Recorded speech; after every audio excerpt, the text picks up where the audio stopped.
লোকনাথ ব্রহ্মচারী বাবাকে নিয়ে অনেক কিংবদন্তি প্রচলিত আছে।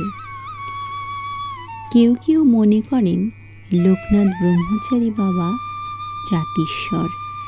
তিনি অন্যের মনের ভাব অবলীলায় বলে দিতে পারতেন।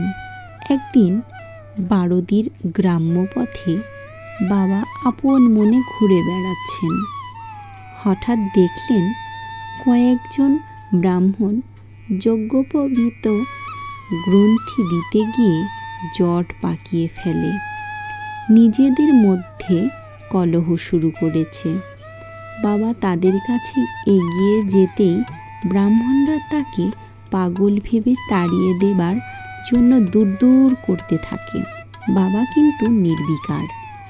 তিনি মধুর হাসি হেসে বললেন, তোমরা তো দেখছি ব্রাহ্মণ, পৈতেতে জট পাকিয়ে গেলে জট খুলতে পারো না।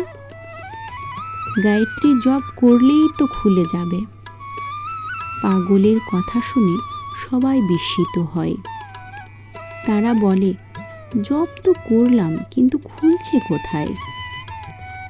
পাগল হেসে বলে, বেশ, তাহলে আমি গায়ত্রী পাঠ করি, দেখো পৈতের জট খুলে যায় কিনা। এই বলে বাবা বিশুদ্ধভাবে গায়ত্রী মন্ত্র উচ্চারণ করতে লাগলেন।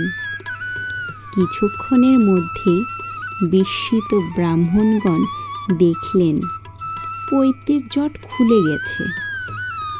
ব্যাপার দেখে ব্রাহ্মণরা বিস্ময়ে অভিভূত হয়ে যায়। তারা বুঝতে পারে ইনি সাধারণ মানুষ নন, অসাধারণ মহাপুরুষ। তারা বাবার চরণ দুটি ধরে ক্ষমা চায়। ক্ষমা সুন্দর বাবা লোকনাথ ব্রাহ্মণদের ক্ষমা করেন। জয় বাবা লোকনাথ।